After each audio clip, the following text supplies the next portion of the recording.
Hello everyone, and welcome to my video tutorial about how to review for the end of your topic in math and submit that so that your teacher can see it and grade it. I'm going to share my computer screen with you so that you can see what it looks like when you are going to be reviewing your math online. This is an end of topic math page. You probably recognize it from your math book already, but it's called Interactive Student Edition End Topic 10. Every topic has its own ending pages, so you just have to know which topic you're ending, but this happens to be that topic. And if you look right here on this first page, it's called the Fluency Practice Activity. It says to work with a partner, point to a clue, read the clue, look below the clues to find a match, write the clue letter in the box above the match, and find a match for every clue. Okay, so this page is going to have a little bit of work that I can do on the page, but it says to do a lot of work with a partner. You'll have some pages probably like this, and you'll need to know if your teacher wants you to do it or not. Let's pretend that your teacher wanted you to do this page. How would you do that? Well, let's find a partner. We're going to read a clue. This clue right here on this side says clue A. The product is greater than 1 million.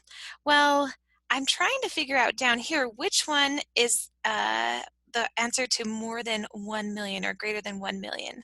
So if I think that, this is just as an example, this is not the right answer, I'm going to take a letter A and I'm going to put it in one of these boxes down here. Well, how do I do that if I can't write on this page? Right over here on the side of your page, you have this toolbox. And if you hover over the top of it, your cursor will turn into this four-arrowed cursor. It's really cool. So you just drag that, click and drag it down to the bottom of your page. And now I'm going to scroll down. I'm going to drag it down even farther. And I'm going to go down here.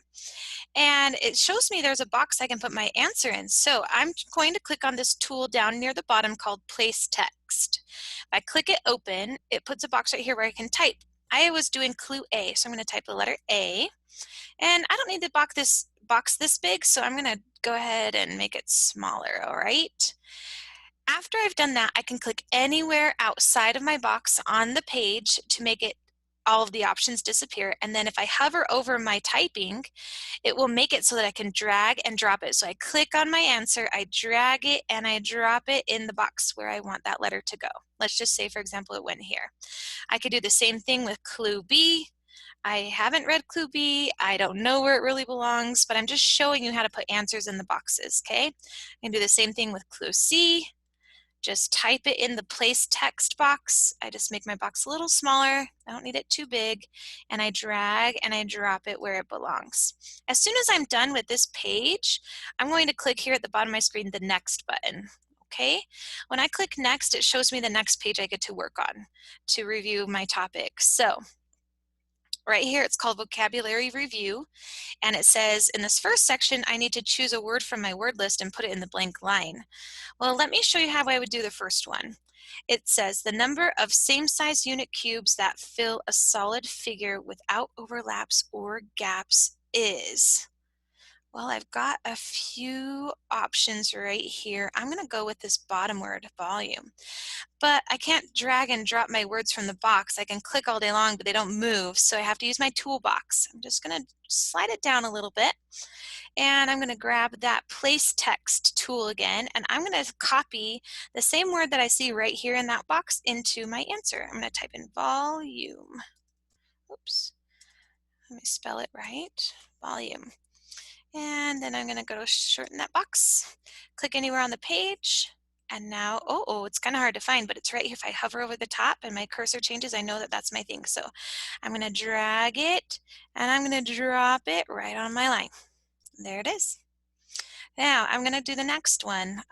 Let's go ahead and click on my box again, and I'm going to type in the next one.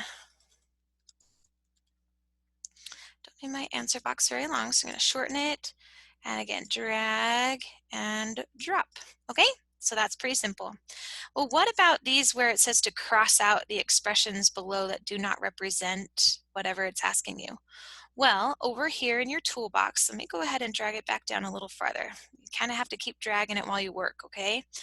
In this box, there is a a pencil or a drawing option. So if you click on this one right here, it says it just draws a line. So you click it, you can make your line a little bit thicker so it's easy to see, and you can change the color. I don't think the color really matters. I'm just going to stick with black, okay? Once I do that, you see how I have this cool draw tool now. So I'm going to go ahead and cross out the ones that don't work. So I'm going to cross that one out, and maybe just for fun, I'm just going to cross this one out. It's probably not really the answer, but just in case, right? So once you've done that, you click over here on this mouse and it will take you back to the regular mouse that you're used to using, or the arrow. On the bottom, it says draw a line. So I'm going to go back to my drawing tool and I'm going to click my line. Everything's ready to go. So now I'm just going to go ahead and click and connect and click and connect and click and connect. And there's probably one that I don't even need because there was too many. Okay, and in the bottom it says there's this problem. It explains, it gives me and it asks me to explain how it. So I'm going to go grab my toolbox, drag it down, and then from here I'm going to click on the place text tool. I'm going to type my answer. This is not the answer, of course, but when you're done typing it, you just drag it and drop it. And there you go. You're done with your review page. The next section shows you how to do the reteaching pages. Like I said, your teacher might not make you do all these pages. You'll just need to ask them what they want you to do, but this toolbox gives you a chance to put all your answers in on the page, okay? So I'm going to go ahead and look at this first answer, and I'm thinking that the best way to put my answer in is this place text toolbox. So let me find out the volume. I'm going to do the length, 1, 2, 3, 4, 5, 6, 7, and the width, 2, so there's 14, and 14 times 2 is 28. So I'm going to go ahead and type in the number 28, and cubic units, and that's my answer. So I'm going to click off of it and then drag and drop my answer right over here. If you notice some of them, let's go to the next page because everything else is pretty much the same on that page. You're just going to solve it on a separate piece of paper probably, and then write your answer in that place text tool that you've got. Same thing on this one, same thing on this one. So I'm just kind of walking through the page, seeing which tools would be the best ones to do it. And between the pencil and the place text box are your best options. Well, let's say, for example, you make a mistake, like you grab this one and you start drawing your answer for this question and you're doing something like 56.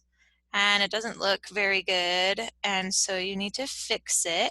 You just grab your eraser right here and you go up here and you start erasing that off of your page, and then once it's erased, it's gone. All right, well, let's say you make a mistake on your text. So you start typing in something, you knew the answer was 28, but you ended up typing something like this, 280 cubic units. And then you realize, wait, that's not the answer. Oh no, I messed up. How do I get rid of this? If you just go ahead and click open the box, you'll see that there are some options over here. This one makes your text size bigger, so you can make it smaller to fit better.